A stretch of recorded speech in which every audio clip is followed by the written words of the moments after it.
Hello, everyone. Morning, morning. It's amazing to see this crowd here, and I'm honored to be talking with you today. Here's who I am. I'm not going to go over each and every bullet, but as I'm introduced, I've been in security for a bit, and before that, as a product leader. So, have been around block. I know many of you. I've seen you in the hallways as I walked around. So good to have you here.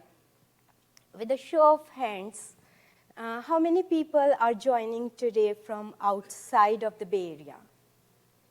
Oh, wow. How many folks are joining from outside of California? Amazing. What if I told you that it would have taken you days and not hours to travel for this event? And maybe even months, depending upon like if you're coming from different countries. Correct? You won't believe me. So just a couple of months ago, I was at Paso Robles visiting this fantastic museum, Pioneer Museum. Many of you may have seen it. This museum, basically what the curators have done is they have put together a collection to reflect what this town looked like back in 19th and 20th century. So they have a school room, they have a household with like washing machine, cooking range. They even have a drugstore, a homeopathy drugstore. There is a dentist office, and trust me, that's much more scarier than our dentist office today. So it's fantastic to see all of that collection. But what surprised me most was their collection of transportation. How people transported themselves back in 19th and 20th century. There's a huge collection of these house-drawn buggies there. And a house-drawn buggy would travel roughly 10 to 30 miles a day, depending upon the condition of the horses, the road conditions, the weather conditions, and all of that. So another fun fact about this museum, it is at the midpoint of San Francisco and Los Angeles. I did not know this before I visited. So if you were to travel from San Francisco to Los Angeles in one of these buggies, it would take you roughly somewhere between 12 to 40 days. That's what I was saying, like if you were not coming via planes and cars, this is how much time it would have taken you. It would be a fun ride, but I wouldn't do it for that long. And I'm not talking about ages and ages ago. I'm talking about just a century ago. It was in 1886 that Carl Benz invented automobiles. And then it took us in our 20th century for it to become mainstream. So looking at that data, here is a graph where it shows like printing press, electricity, automobiles, some very phenomenal, revolutionizing inventions for humankind. And you might be wondering why she has put ChatGPT on there. Does it belong in the same category? I don't know. I don't have a crystal ball to answer that question. I am in two minds, like many of you are. Is it a bubble that's going to burst? Or is it something that we are making history right now, and we have this front row seat? So none of us know that. And knowing this unknown makes us very uncomfortable. But let's look at some other data points. Like, is it just the ChatGPT, or are we using AI already in our life? So I pulled in some of these news articles from internet, from different sectors. And so starting with the retail sector. So Walmart, as everyone knows, is a company in the retail sector. It is projected that just because their usage of AI to optimize their supply chain and inventory management, they will double their earnings. They will add 20 billion to their earnings. In the healthcare sector, Mayo Clinic, they have figured out ways to find out certain heart conditions without doing any costly and invasive heart procedures. Like, I would opt for that any day if you can tell me what's going on. MIT has figured out an AI model where they figure out the cancerous cell, a breast cancer cell, 5 years ahead of clinical diagnosis.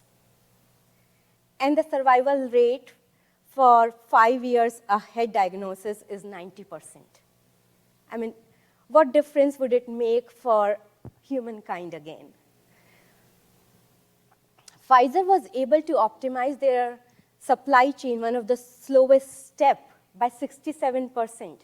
And they were able to make 20,000 more doses of Paxlovid. And you might be thinking that it's just large market cap industry, which is getting all the benefit. Here are some examples for small and mid cap. Juice, which is a UK-based startup which provides you charging stations for your mobile phones. They figured out a way to optimize to customer demands and hence improving their return rate by 20%. Looking at Deere, which is a fintech company, they reduced the fraud rate by 50% and increased the customer sign-up by 30%. Like, these are really needle-moving things. And the one that is one of my favorites here is, I think, Blue River, which we probably don't have here, or maybe the last one is the Blue River one.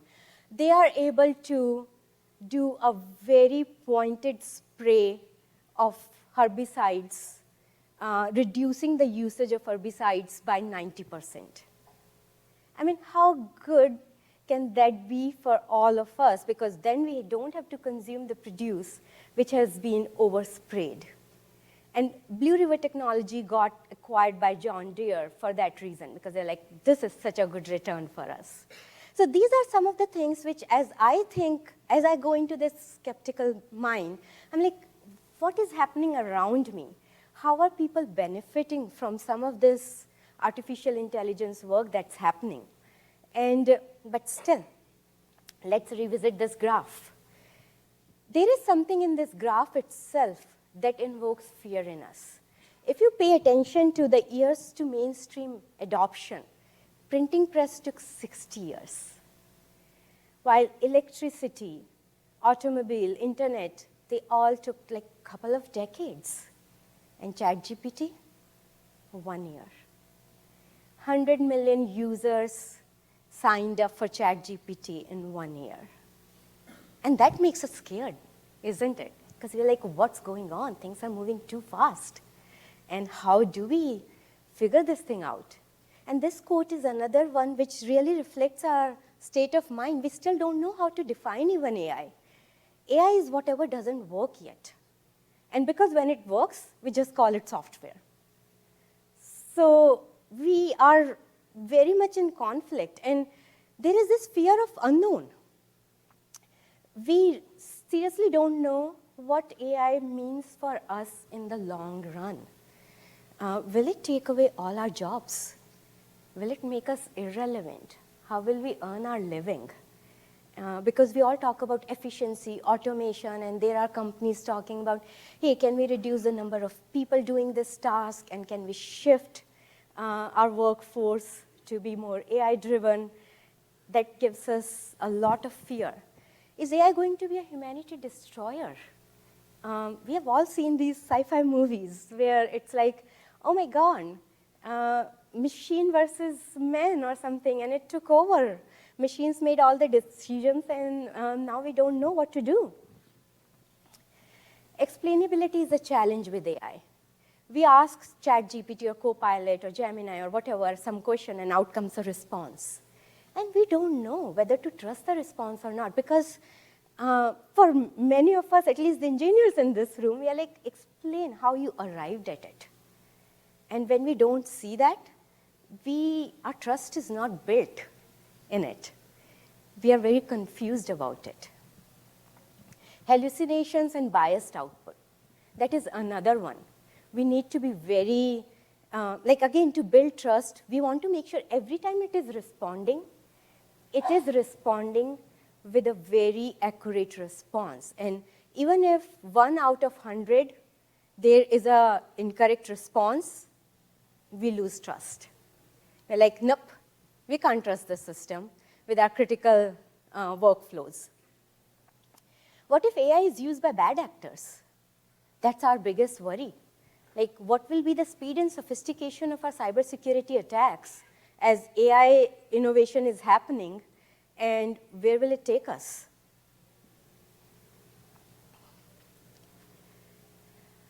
So what can we do to overcome these fears?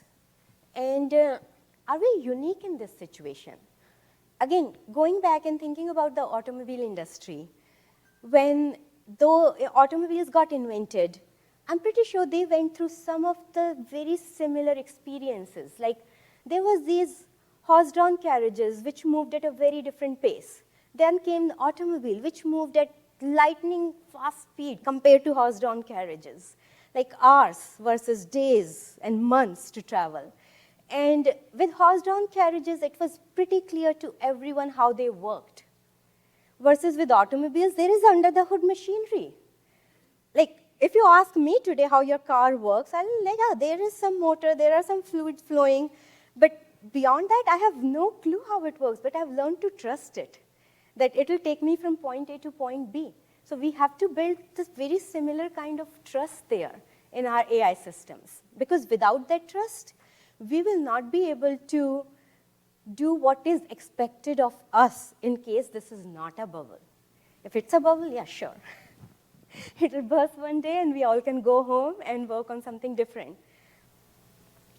So where do we start and how do we secure AI? And it's specifically for this audience in the room, because you all are the security experts. And a lot of stuff relies on you as to how you do things. How do you secure the AI? How do you build trust in AI? And so what can we do to start to build that trust? Now, when going back again to these automobiles, when they started to bring automobiles on their main roads, they did not start from scratch. They did not say, whatever we have learned from these horse-drawn carriages, we are going to throw it away, and we are going to relearn everything. They did bring those learnings in. They said, okay, if those carriages moved on the right-hand side of the road, automobiles will do the same.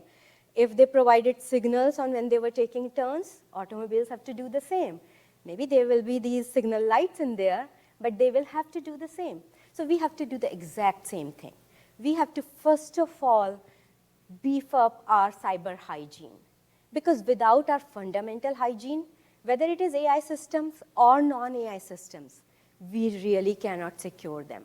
And what I mean by basic cyber hygiene is our multi-factor authentication, our secure development lifecycle, our EDRs, patch management, logging and monitoring, our software supply chain, BCDR, like all of these are really critical.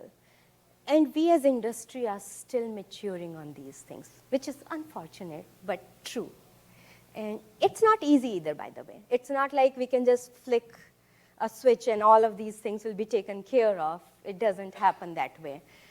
It takes a lot of effort and energy, but we have to continue to do these things. I want to start by showing you this architecture of Microsoft Copilot, which is one of the Gen AI agent. And as you look at it, you might be like, there are various blocks and arrows going on here. Too much happening. What do we make of it? So let's simplify it. Let's unfold it into a block diagram. And this is a block diagram for any Gen AI agent. This is not specific to Copilot. If you were to go build your own Gen AI agent, you would put a similar block diagram together with these components. So let's see what's happening here. The very first on your left-hand side is user agent. This is where a user is interacting with your agent. They are providing input, they are seeing the output, and then it interacts with the inference mechanism. So this is where a lot of stuff happens. So user input, the user prompt comes in, and this is where you write your system prompt. You might be hearing a lot about prompt engineering and things like that, so this is where that comes in. This is where all the RAG happens, the grounding, RAG, retrieval augmented generation. This is where your inference mechanism may be searching the web, figuring out the relevant information. Because without that real-time relevant information, your agent won't be able to provide accurate, up-to-date information. Because what if your training model was trained, say, 6 months ago, and your question pertains to something a couple of hours ago? So you need that grounding information. For things like M365 or even Gemini, we use the information associated with your graph. What are your emails? What are your SharePoint, OneDrive? So all of that happens at the inference mechanism state. It queries the model architecture. This is where your LLMs are hosted. LLMs, SLMs, whatever, they are hosted in your model architecture. And they are trained using the training data, using certain training process. That's where the weights are assigned. It is figured out what that training model is going, what that model is going to look like. And they're constantly, there is a feedback and fine-tuning loop that is happening there to make sure that those models are updated. And you may get a newer version of the model, or it may be just within the same model that some optimization is happening. All of this underlying is supported by ethical and safety measures, which is very crucial for any AI system. And I'll talk more about it, because when it comes to building these AI systems, we have to pay a really close attention to ethics and safety. Then there is deployment and maintenance involved, because obviously there is all this gear up there, and you need infrastructure, and then it's maintenance and deployment strategy. So with that, I'm going to touch upon a few of these blocks and just share what are some of the threats that we are facing and what can be possible mitigations. I'm not going to touch on each and every one of these, because that will be a lot. But let's talk about a few to give you a little sampling and to get those creative juices moving for all of you to see how you can do some of these security reviews as people are coming to you from your engineering teams and saying, hey, I have built this Gen AI agent. Can you help review it? So looking at inference mechanism, as I said, a lot happens here. The very first attack that a lot of you may have heard about, and I think there will be more discussions about this at the conference today and tomorrow, is XPIA, prompt injection attack. This is where an attacker can submit an inappropriate prompt or something in the grounding data which could result in unintended or harmful information. Now, it could exploit a security issue in your system. It could bypass your access controls, because when this Gen AI agent is working, hopefully, you should check, by the way, this thing, hopefully it is working with that user's permissions only, and not some root permission or system permissions. That's one very fundamental thing we should keep in mind. It could bypass those through this prompt injection if the security is not kept in mind. So those are some of the things to think about this attack. There might be some query attacks. An attacker might be able to put certain queries which they could use to extract sensitive information from the models. Because when models are trained, they may have had some sensitive information which they should not be returning, but certain maliciously crafted queries could be trained to do that. Inference attacks, can they extract certain patterns? A very good example that comes to my mind is somebody could do a prompt injection and inference at the same time, where they can say, if you find in this, say, this agent is not supposed to tell you what your earnings are going to look like, because you do not have access. But what if they can send a prompt saying, hey, if in this file you find this data point to be X, return the response starting with hello. If you see this data point to be less than this number, return the response starting with hi. And then a lot of your controls feel very challenged, because how will they look up for this hello and hi and tell that there is an inference attack going on? Contextual manipulation. How can I make sure that my this particular agent is not producing biased or harmful responses? So let's look at some of the mitigations. XPIA, this is the one which is going to keep you up at night. Let me just warn you. Because we haven't yet figured out how to totally mitigate it. And the primary reason for that is the way LLMs today work. When you provide them the prompt, the user prompt, the system prompt, and the grounding information, it takes all of this as one and the same thing. It doesn't have the concept of trusted input and untrusted input, which is a huge deal. You remember those XSS days when internet started? XSS was everywhere, and it felt like we were mowing lawn. We would mow lawn 1 week, next week new grass will grow, and we will be again after our engineering teams like, folks, we have XSS everywhere. Yeah, we had new revision of the website. Oh my God, let's go mow again, until we build the right tools. So that's where we are with XPIA right now. We don't even know. So it is very crucial when we are doing this, 2 things to keep in mind. Like, you should do input validation, you should do output filtering, all of those things. But you should have your responsible AI controls in there, like your policies, human in the loop. You should also make sure that your response time is really quick, because when something is found, you can very quickly go and fix it, and you do not have underlying security issues in your system. Because what somebody is trying to do with prompt injection is they are more than likely trying to exploit the underlying security issue. So if you can fix that, that would be amazing. Rate limit, the number of queries you can get in.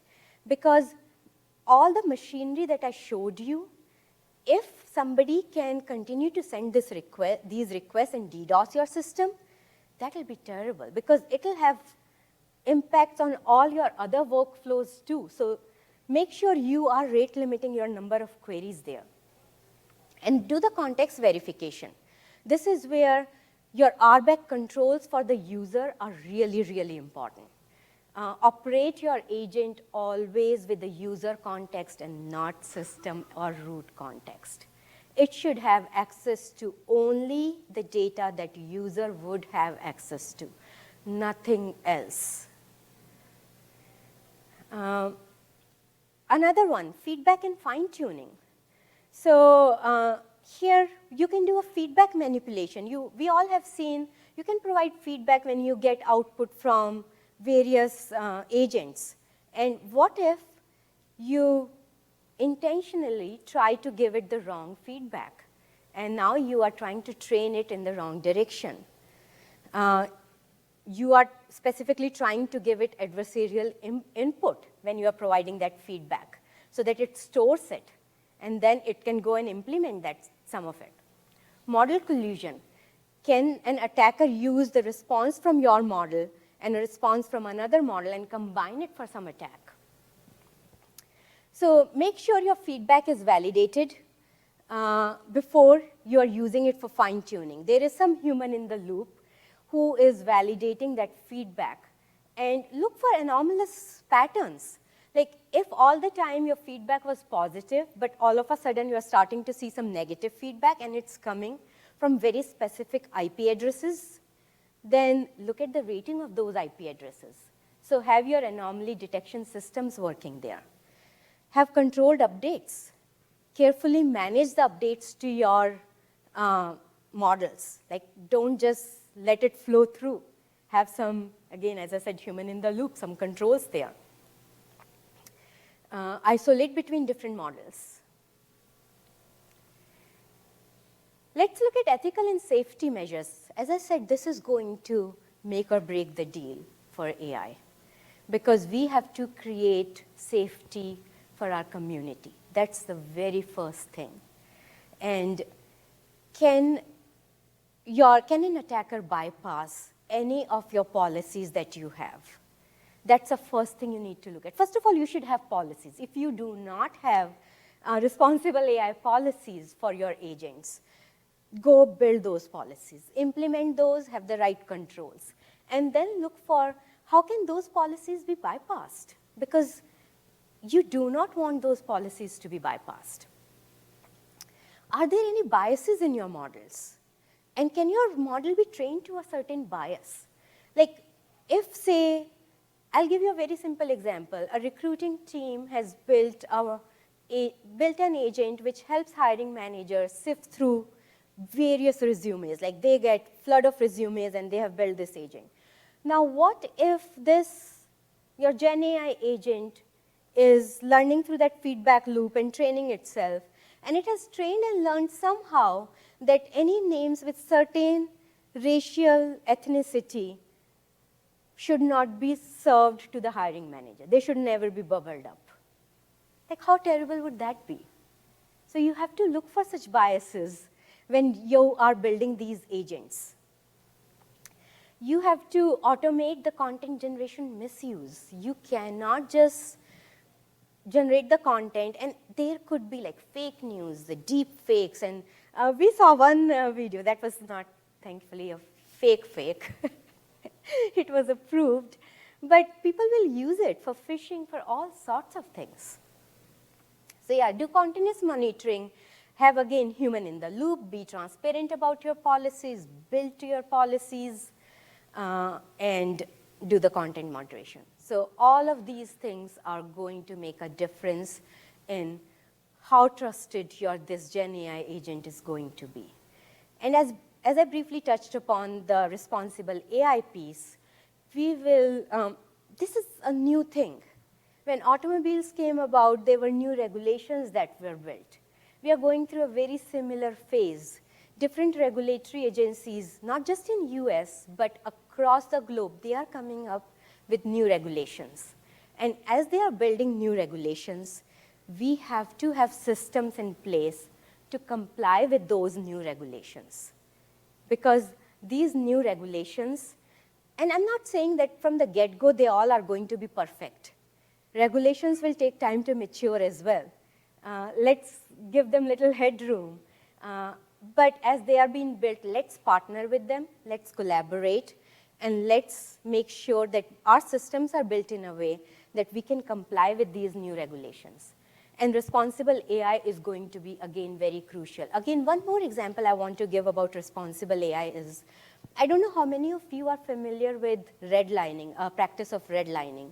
I see some head nods here. So this was a practice which happened many years ago, where lenders and financial agencies would not lend to certain neighborhoods based upon the composition, the racial composition of that neighborhood. And so what they would do is they would draw red lines around those neighborhoods saying, we won't invest. And this was mostly for black and minority neighborhoods. It had deep impact because people in those neighborhoods, these minority folks, they could not get any funds. They could not have their own businesses. They could not grow. It was deemed illegal, and it was stopped, thankfully. But now what we have to make sure is that none of these AI systems do not learn from any of those practices, or they do not start to have similar practices unconsciously there. So we have to be very, very careful about this. We have to make sure our community is safe. And what I mean by that is, let's make sure your AI agent is not giving a recipe for making a bomb in a very creative way that none of our detections, for bomb detection specifically, will be able to detect it. Like, there's a lot on our shoulders when we do these things. And then using AI for security. As I know, many of you are security experts, so you must be thinking, what do I do with this? There are these Gen AI agents, and a lot of the teams are working on it. Our speed and sophistication of our attacks is going up and up. With 1,200 brute force attacks per second, that's significant. And what can we do to increase our speed to detect these? Per McKinsey, many of the companies, they use 100 different systems to monitor their attack surface. And each of these systems have their own alerting system, their own dashboard. Now think about the SOC analyst. They have to look through 100 of these. What if you could use AI and you can distill it down into a single pane of glass?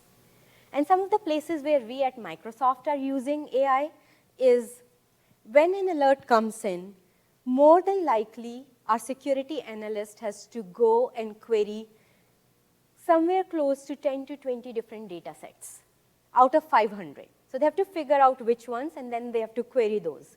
So we are trying to optimize, and we are making sure that before that alert gets into security analyst queue, can we run some of these queries on their behalf and provide that data early on so they can focus on how to mitigate, how to evict the threat actor versus just trying to figure out queries.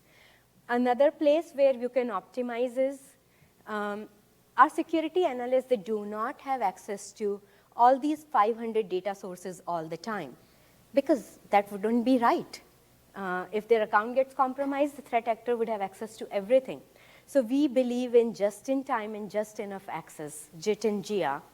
And now what we are trying to look at is when this alert comes in, can we make sure that immediately our SOC analyst gets access to these data sources which are relevant for this alert ahead of time, so that they don't have to wait for it and they don't have to go request and do these things. So there are lots of ways. I'm just giving you a couple of examples here, as I said, for your creative juices going. But you can do a lot more.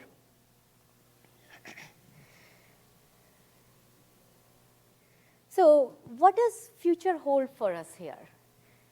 I briefly talked about please use AI for making sure you are detecting threats in your environment with that speed and sophistication. Because without that, you can't be ahead of our threat actors. So please don't be on sidelines. Pick up one project which is going to be needle moving for your own business and do that. Also, acquire as many skills. OWASP is a really good place to learn about what are the given threats. Like OWASP top 10. I always start there. Whenever I have to look at something new, I'm like, what are my top 10s? What I'm looking for. So look at OWASP top 10 for AI and understand those deeply. And when the engineering team comes to you with some Gen AI solutions, encourage them, support them, and do the reviews. Like whatever I talked about, go deeper on those areas. There's a lot hinging on here. It's not just about making our supply chain faster and those things. There is all this medical work. There is all the food that we consume. So a lot of those things are also part of it. So whatever is your calling, think about that and think about increasing your understanding of the system. Right now, we are in this Gen AI phase. We are pivoting to agentic AI. And that will test our knowledge, our capabilities in altogether a different way.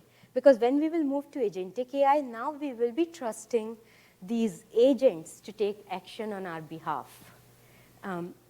So I arrived at San Francisco yesterday, and I saw all these self-driving cars without the drivers moving around. I'm sure a lot of you saw those. And every time I saw one, I was like, okay, let me see. Until it went out of my sight to make sure that it's not crashing into something, correct? So that's human instinct. And now imagine it's not just those cars. There's a lot more around us which will be agentic AI. How will we go about building that trust and confidence in that system where it will start to take actions on your behalf? It will learn who you are, and you have to start to trust that. We have NPUs and SLMs coming. So neural processing units and self-learning models. With NPUs, a lot of the processing will be at the edge. So today, everything happens on the data centers, the back-end side. And we are building huge data centers to make sure that we can provide the compute we need for these inferences. for training the models and everything. Now, with NPUs, your phones will have that chip. Your laptops would have that chip. A lot of processing will be on edge. So think about what all you can do. Like a very simple example is when you are summarizing a document today. Today the document has to be sent to a backend, then a backend summarizes. With NPU, you don't have to do it anymore. You save that network bandwidth, and you can just process it on your edge. So keep that in mind as you are evaluating SLMs. Like Strawberry just got announced by OpenAI. With SLMs, they will be trained on minimal data, but they will learn along the way as they are getting used. How cool is that? Where you don't have to train for months and months, you don't need crazy amounts of data, and you can still get that model which can perform better than a model which was trained on gigabytes, terabytes of data. So with that, I want to leave you with this thought. Abby, she is head of AI ethics at MIT. So she said, if I were to ask you to get me some coffee, you will either go to the nearest coffee pot and pour me a cup, or you will go to the next nearby coffee store and buy me a cup of coffee. You would not go and bring me a truckload of raw coffee beans. You would not buy me a coffee plantation in Costa Rica. Or you would not go find the person with a coffee mug in their hand and snatch it from them and bring it to me. That's because you know as human more context than AI understands. So please stop worrying about AI will replace us. AI will not replace us. Human intelligence is different than artificial intelligence. We will be here, and let's start to secure it, because what Warren Buffett said, optimists tend to be successful and pessimists tend to be right. So pick one. Thank you.